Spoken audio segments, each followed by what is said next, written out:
Good morning, afternoon, Tuscaloosa, Internet World, West Alabama. How are we doing today on a beautiful Tuesday? This is the Joe Gaither Show on BamaCentral and BamaCentral.com, and it is time. We are doing our MizzouCentral Mixup today on a beautiful Tuesday, and today we're welcoming in Austin Bidwell from MizzouCentral. Of course, we always cover all things Alabama right here on the Joe Gaither Show on BamaCentral and BamaCentral.com, but we're spreading our wings just a little bit. We're getting a little MizzouCentral Mix-Up and Cowbell Corner. We're having a little Cowbell Corner segment as well, Cowbell Corner crossover as well. We'll do that tomorrow with Kinsey Bradenbury, but today we're doing our MizzouCentral Mix-Up with Austin Bidwell. You can find him on the Twitter machine at Austin from KC on X/Twitter. Follow all his coverage from MizzouCentral.com. Austin, how are we doing today, sir?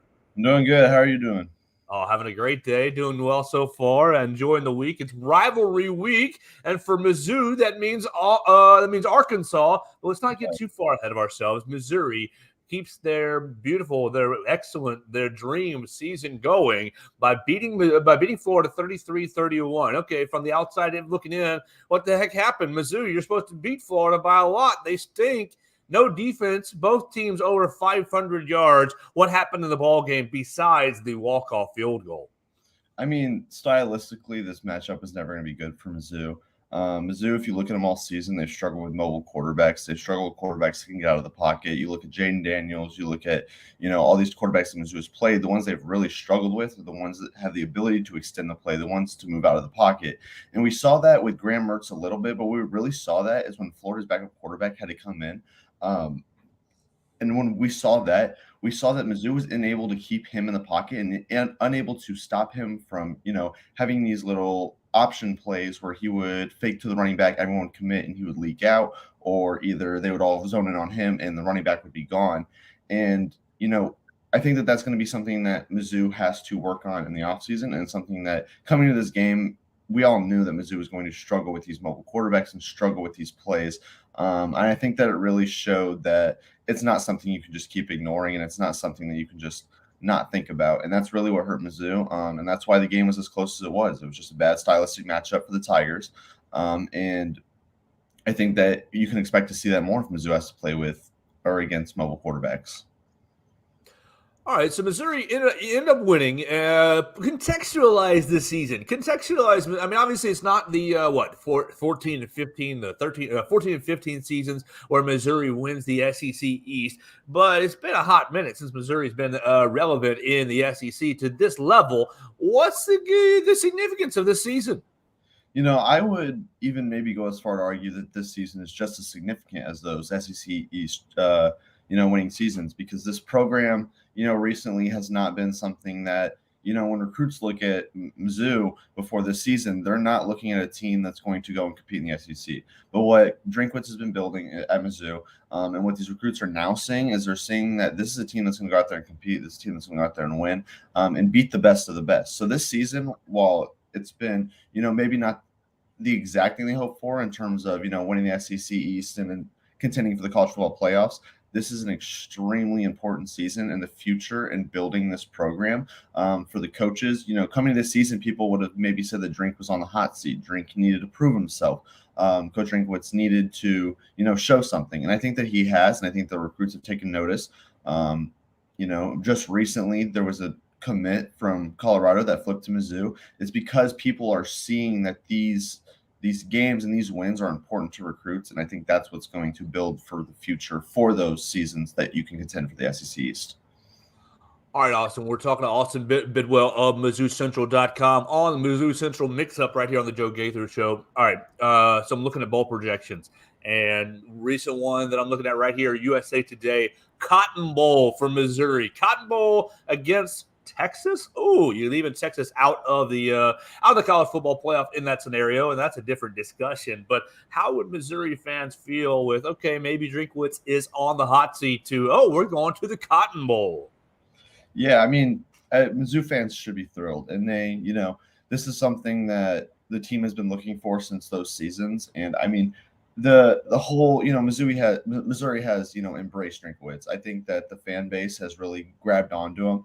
I'm not even sure before the season that he was on the hot seat with the fans. I think that it was always more of the school itself. But when you see his wins and the fans have really built around him, it's been great. And when you talk about something like the Cotton Bowl versus Texas, after coming off of a year where you were fighting for bowl eligibility at the end of the season, it's really something that's been special for the program as a whole.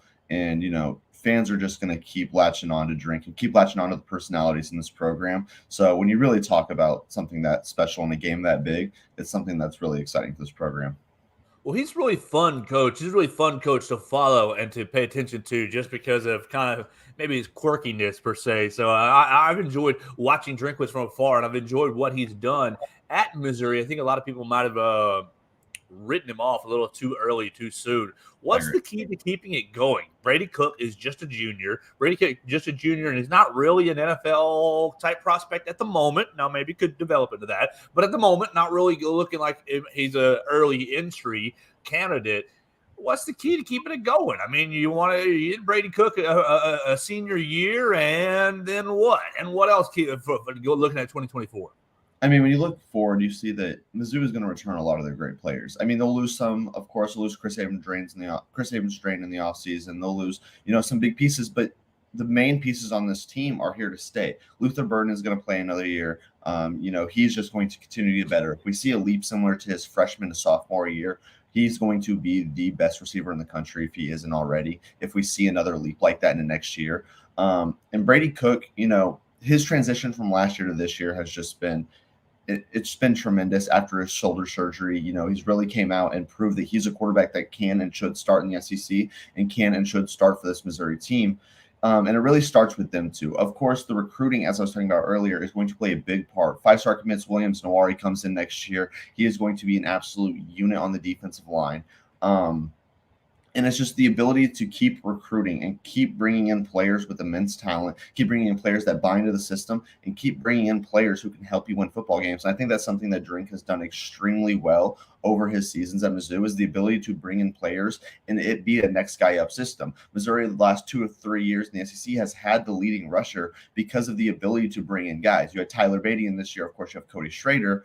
And when you really talk about the ability to replace someone like Tyler Beatty with a guy like Cody Schrader, it just shows the fact that this Missouri team can scout. They can find players that nobody else thinks are going to be, the next big guy, and they can turn them into pieces that help this team win. And in order to keep going over the next few seasons, you're not going to have the recruiting prowess of course, in Alabama or of a Georgia, just based off of team history. But the ability to find players, and diamonds in the rough, if you will, is going to be something that's going to help this team down the line into future seasons for sure.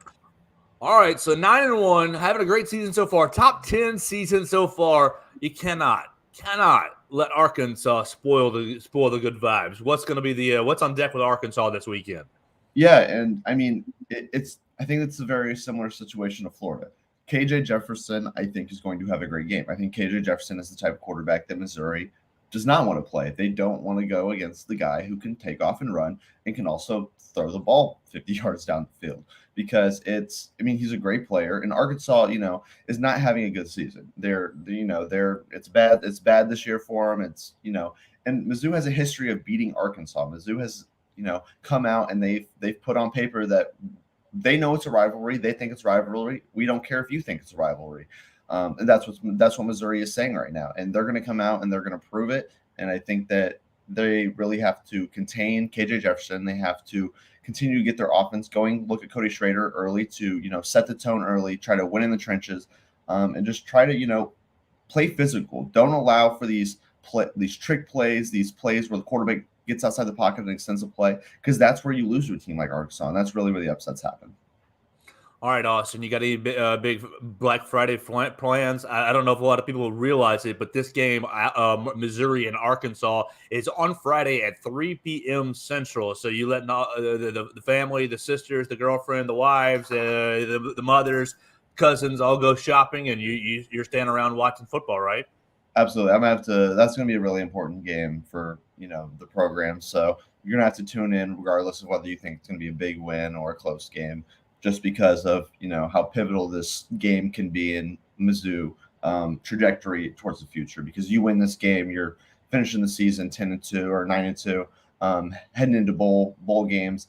And if you lose this, it's a 9-3 or an 8-3 season heading into a bowl game, which is it's fine, but it's not how the fans and the coaching 10 staff. and 2 is a whole lot better. It is a whole lot better, especially when you're playing in a New Year's Six bowl compared to not playing in a New Year's Six bowl. So, I mean, I'm going to be watching the game, and I think that everyone else who follows Mizzou football should be tuned into this one.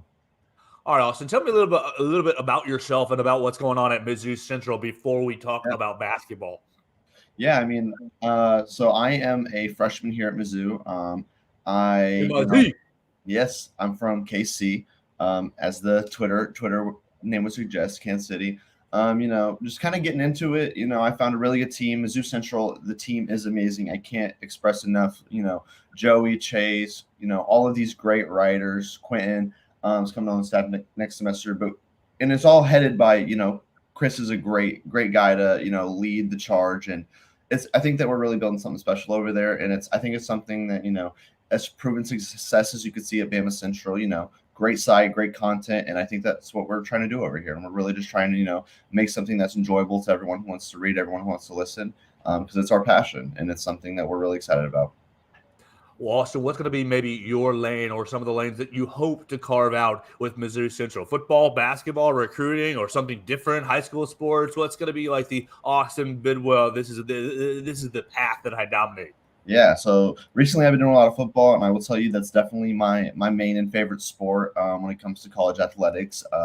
I really do love basketball. I'm covering a little bit of basketball from MizzouCentral, but really just football. And look for me to, when the draft starts rolling around, we start getting into a little bit of the past season, start doing some, projections in the draft and NFL fits for, Mizzou players and talking about where they're going to go to the NFL, because I think that that's going to be a very, fun thing to look at after the season, because Mizzou usually doesn't have this many NFL ready guys. So, hopefully to cover a little bit of that, keep up with football, and then you might see me on some basketball.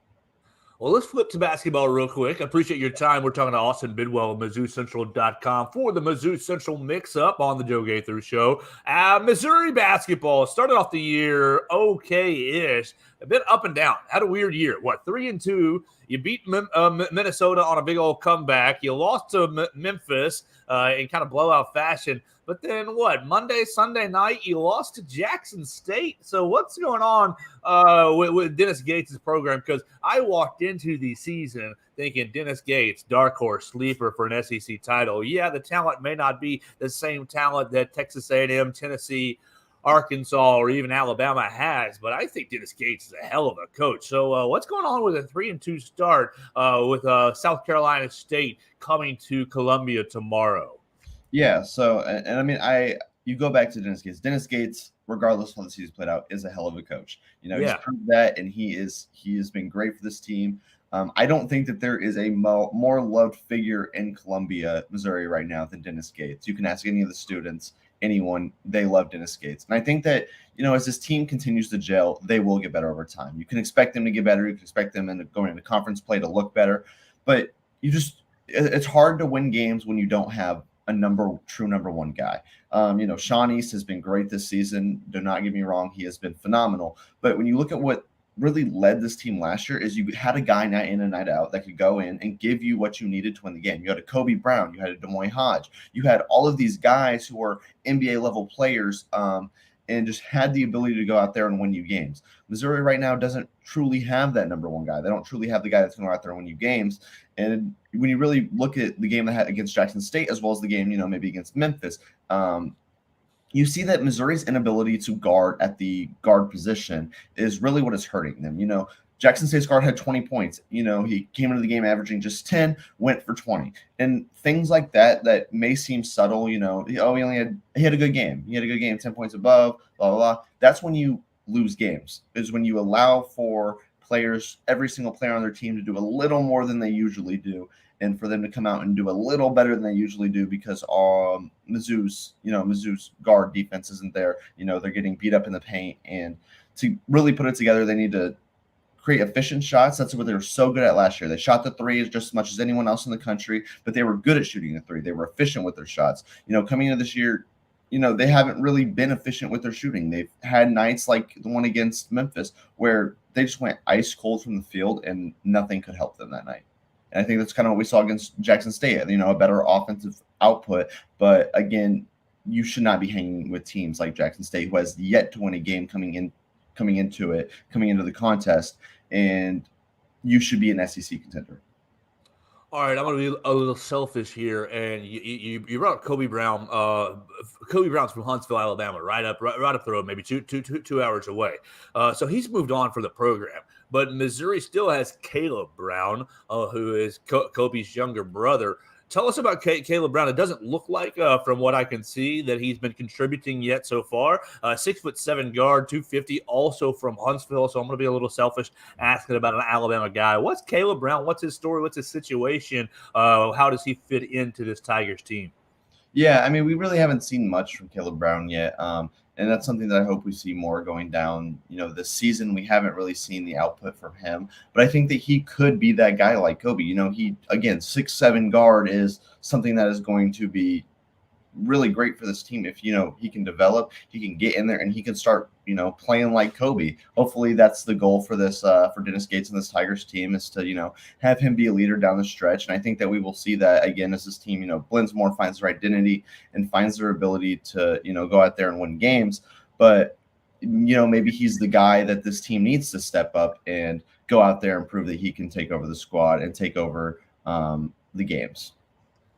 Well, Austin, it's been a lot of fun, man. I hope you have a great day. Tell everybody what is on deck with what's a Missouri Thanksgiving like? How's it different from anywhere else? I'm sure it's the exact same: ham, turkey, mac and cheese, stuffing. What's going to be on the Austin Bidwell Thanksgiving spread? Yeah, absolutely. Early morning, you always got to go out, play some football with the fam. That's the number one. Eat a lot of food, a lot of food. I'm a big pecan pie guy. I might have to put a few slices away myself.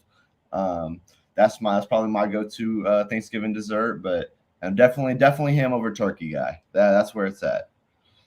Well, I'm with you on that as well. So Austin Bidwell, Missouri Central, joins us for the MizzouCentral Mixup right here on the Joe Gaither Show. Make sure you follow him at Austin from KC on Twitter/X. He's just getting going with Missouri Central. You'll be able to follow all kinds of football, basketball, and many other sports right there with MizzouCentral.com and Austin Bidwell and their great team. We had Joey Van Zimmeren last week. We had Austin Bidwell today. You never know who else is going to come up with the MizzouCentral Mix-Up. We'll find out next week on the program. Austin, enjoy your Thanksgiving and MIZ.